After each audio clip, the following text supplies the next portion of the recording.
We are learning more and more about the Navy Yard shooter here in Washington, D.C. a few days ago, and it's raising more and more questions, among them perhaps the role of psychiatric medications. Dr. Peter Breggin is with us. He's a medical doctor, a practicing psychiatrist, the author of numerous articles and books, including Medication Madness, the Role of Psychiatric Drugs in Cases of Violence, Suicide, and Crime. His website, Breggin, Breggin.com. Dr. Breggin, welcome back to the program. Tom, thanks for having me on these important issues. You know, the breaking story on what's going on in D.C. with this mass murderer is that he was taking an antidepressant. Now, was this the New York Times? I'm sorry. Go ahead.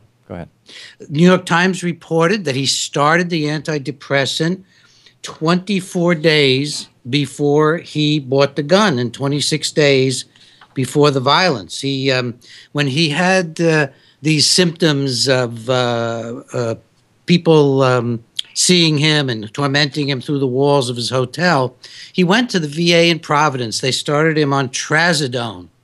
And then when he got back to D.C., he got a refill of his trazodone from the D.C. VA.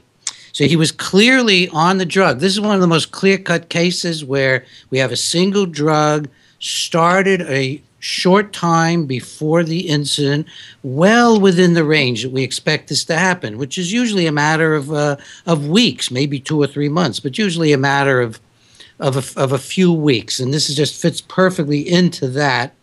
And I think it makes a strong presumptive argument that, in fact, trazodone played a role in tipping him over. He already obviously had violent tendencies.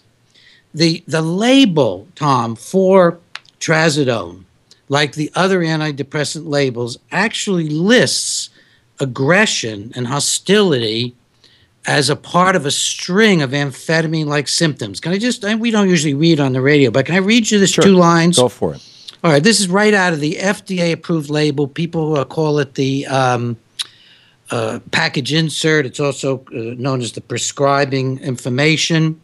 Okay, and this is the effects of trazodone: anxiety, agitation, panic attacks, insomnia, irritability, hostility, aggressiveness, impulsivity, akathisia, hypomania, and mania. Now, akathisia is a severe restlessness that can lead to violence. Every one of these has to do with violence, including the hostility and aggressiveness, obviously. And then there's a medication guide, which people are supposed to be given by their doctor or their pharmacist, which he probably didn't get.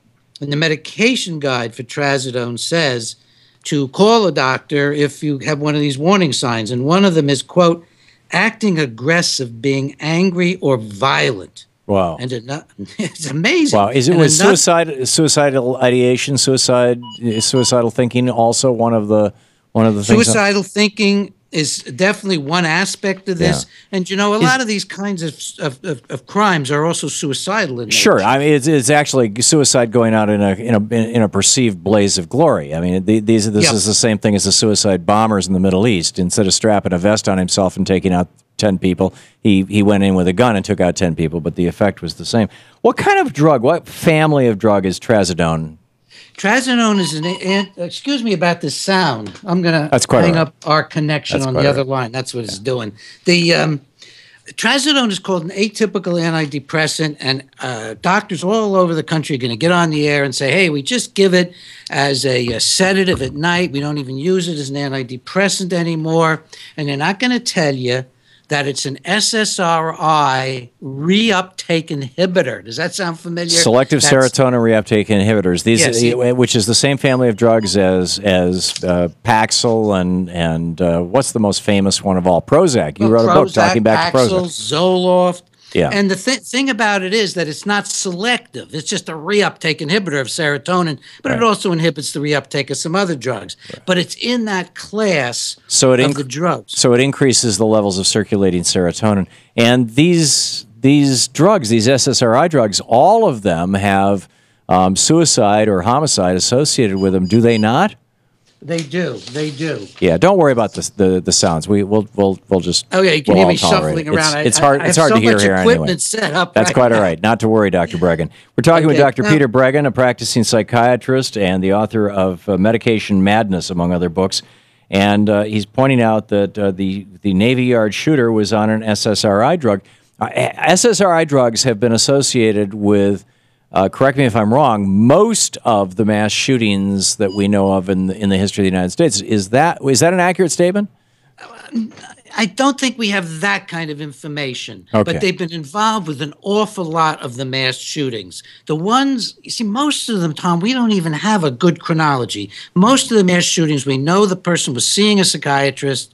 We know the person was probably on psychiatric drugs. But the ones we can track are SSRI related. Right. Often. Is there yes. Is there any? I mean, given the side effects of SSRIs, and I have several friends who went on SSRI drugs, these antidepressants, this new family of antidepressants that were supposed to replace the benzodiazepines, replace the Valium kind of drugs back a decade or so ago, because they're not as addictive, right? They're not as habit forming, and people who I know, a friend of ours.